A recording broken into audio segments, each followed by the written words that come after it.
When you visit Northwest Arabia, you will encounter many amazing rocks and boulders. Remember the large one obscuring the water path that descends from Rephidim?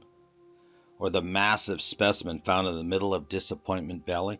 Or the smooth-faced beauty beside the Circle of 70? Perhaps the most amazing of these is the behemoth rock that lies beside the tablets. It hangs precariously, almost 1,200 feet above the valley floor, nearly on top of the northeast spire of the plateau. If granite weighs about 165 pounds per square foot, then eyeballing this thing tells me it must weigh between 300 and 400 tons. I had been dying to see this rock for almost 5 years, ever since Andrew Jones posted those tantalizing drone flights over it on his many visits to the plateau. The big question that came up in my mind was, what did God have in mind by putting such a mammoth rock in this specific spot? I'm sure there are several explanations, but an ostensible elucidation could perhaps be God winking at the imagery found in John Bunyan's 1678 book entitled Pilgrims Progress. Recall that this very famous allegorical novel about a Christian's journey to heaven that came from biblical imagery. It described many of Satan's attacks during Pilgrim's perilous travels through various sites. I first encountered a rendition of this novel at age 8, when our church played a creepy movie version of it. The key memory was that of Pilgrim hunched over, struggling to carry a large backpack that suddenly fell off near the cross, and then rolled into a cave below. So with this in mind, and for there to be any correlation with this novel, there must be a cross on the top of this spire and a cave below. To an astute student of both the Bible and Mount Sinai, the answer is yes and yes. The cave part is easy, it's there. If a burden was once inside this cave, well, it must have fallen to the valley floor years ago. But what about the cross? For that, we need to understand that in the many forms of Old Testament public punishment, one of the worst was to hang a bad person on a tree after their death. See Deuteronomy 21, verse 22. And if a man has committed a sin worthy of death, and he is put to death, and afterward you hang him on a tree, as a public example, for anyone hung on a tree is under God's curse. Further, Luke used tree imagery in the book of Acts to describe Calvary, his cross, several times. The key distinction from the Old Testament was that the Romans hung Jesus while still alive on a tree. Acts 5:30. The God of our fathers raised up Jesus, whom you had killed, by hanging him on a tree.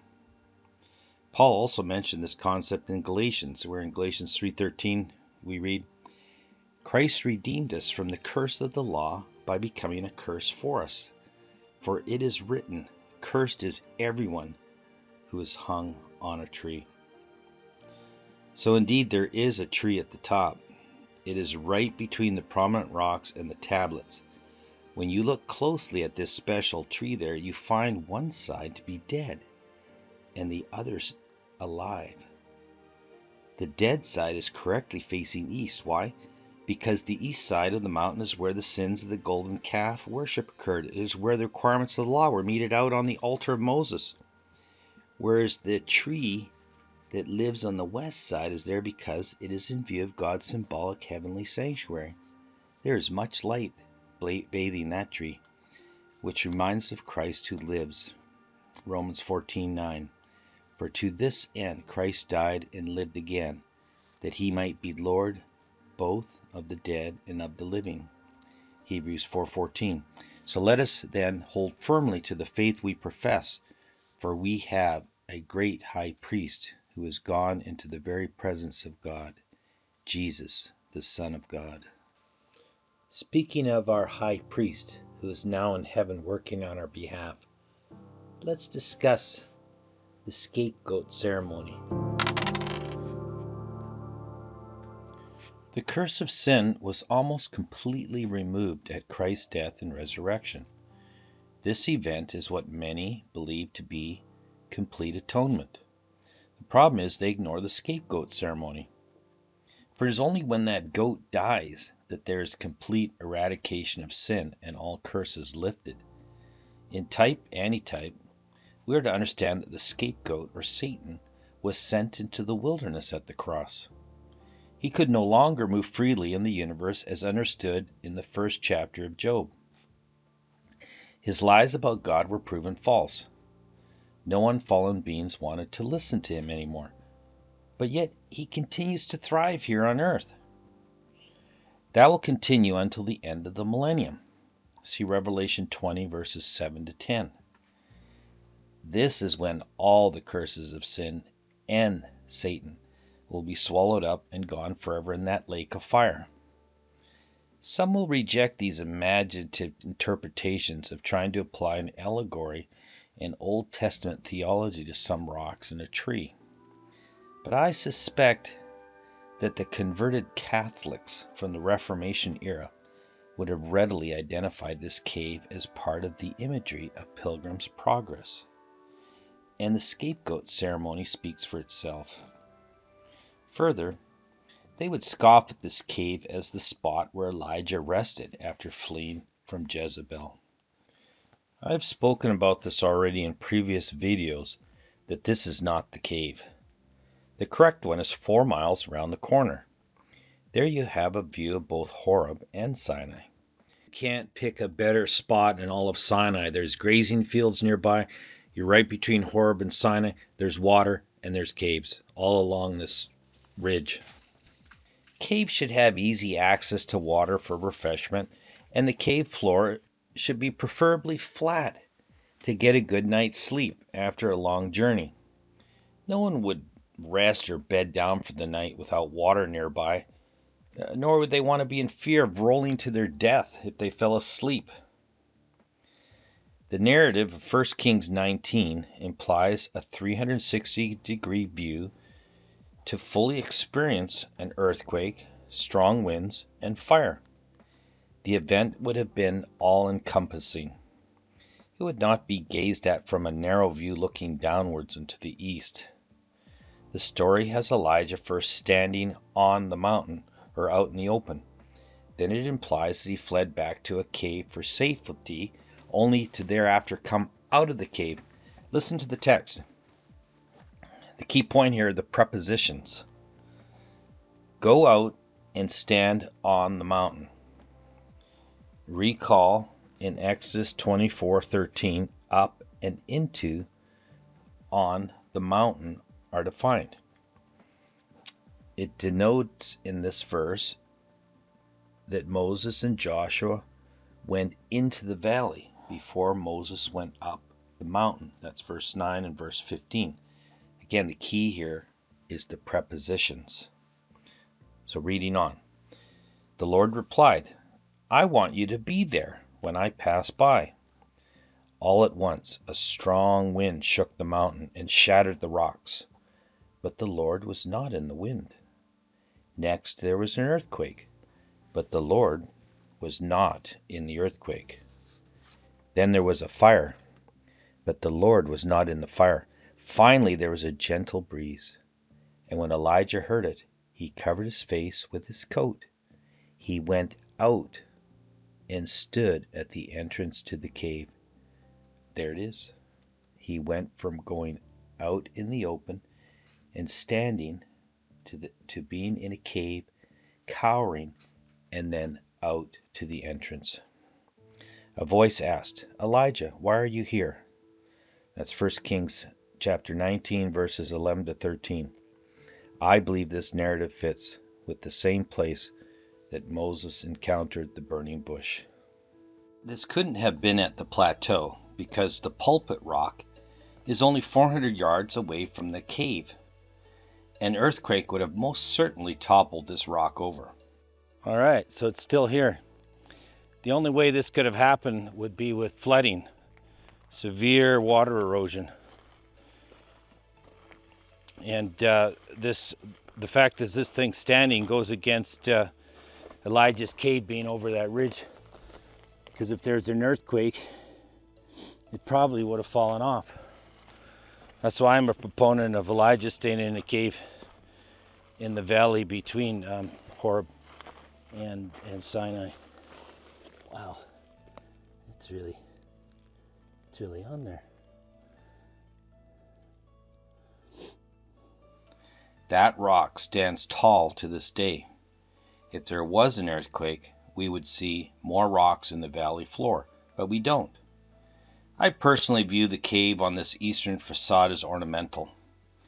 The greatest churches in the world with 2 towers often have a middle facade of either stained glass or statues. All right, enough of that. Let's consider another symbolic, spiritual interpretation of this huge rock by the tablets. It could also be the imagery of what's known as a stumbling block. That imagery includes the discussion of punishment by hanging on a tree again and how it is viewed. This is defined as something that blocks us from coming to salvation in Jesus. It is what Paul spoke of in the famous verse of 1 Corinthians 1:23. A stumbling block is the symbol of great offense many take to the preaching of Christ being crucified.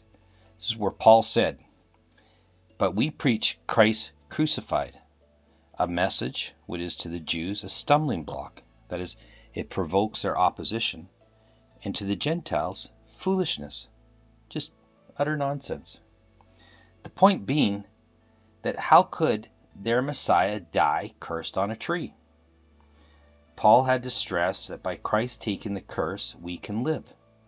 This concept was shown in the life of Joseph, who was thrown into a pit to die by his jealous, Satan-controlled brothers. But then Judah suddenly decided to sell him to some Midianite traders passing through Dothan as a slave for just 20 pieces of silver. Remember, that was many years before Jesus, so inflation brought that up to 30 pieces of silver by the time Jesus was traded by Judas.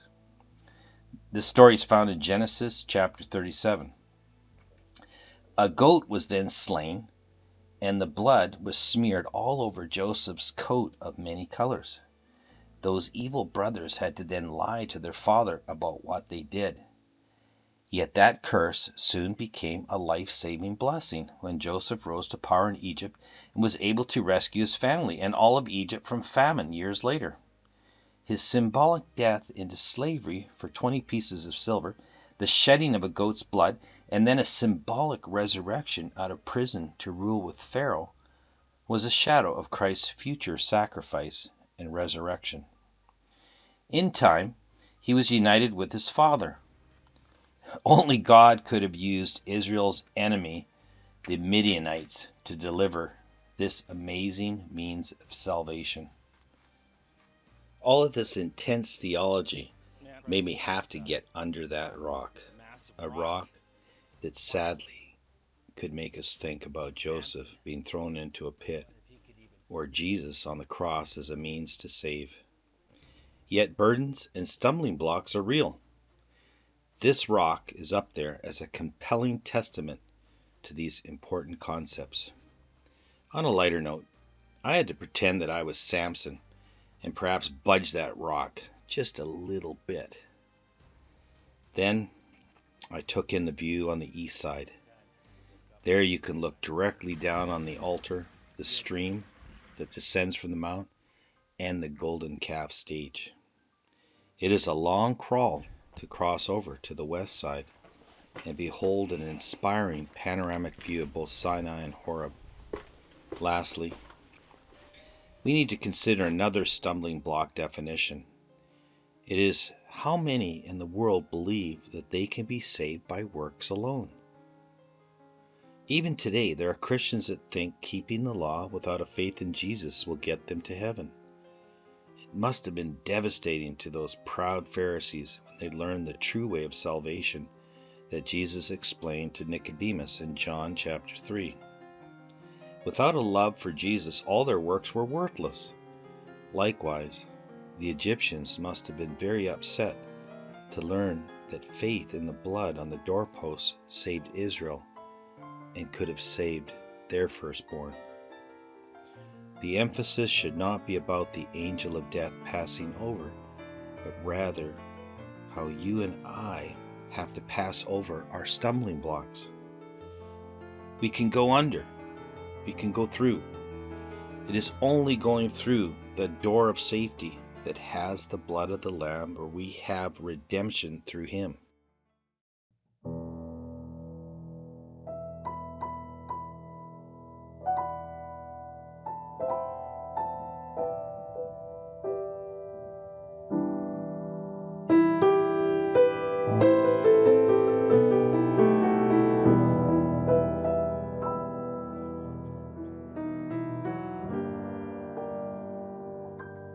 I know dark clouds will gather round me.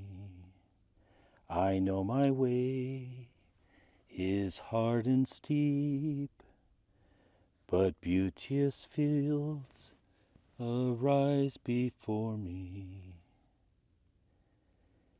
where God's redeemed their vigils keep. I'm going there to see my Savior. He said He'd meet me over there. So I'm just going over Jordan. I'm just going over home.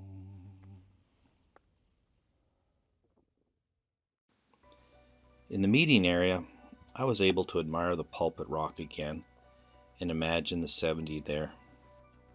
Further west was a small chapel with room for about 10 people. I like to think of the plateau as an open-air cathedral with many alcoves or side chapels to meet and fellowship. Walking further west, the stream from the lesser peak flows, and it is flowing east.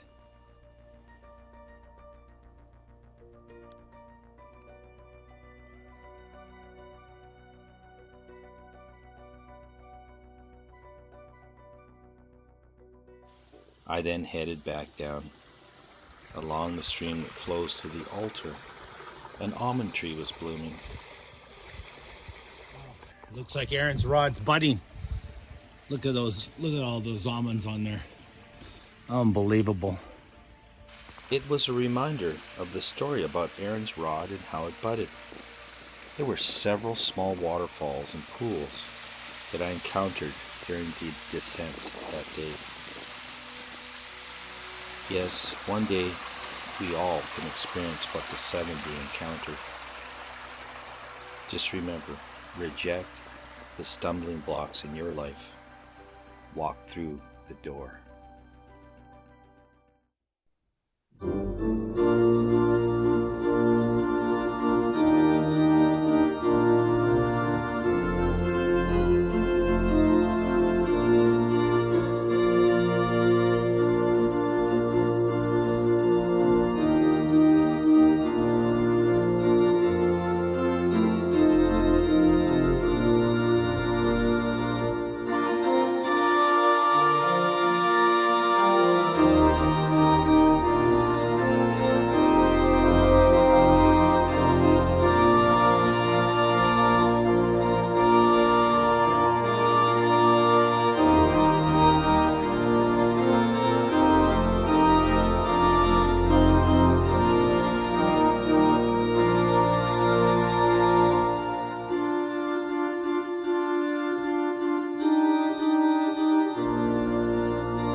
the next time you look up from the highway here to the top, I want you to think of this huge, massive rock. I mean,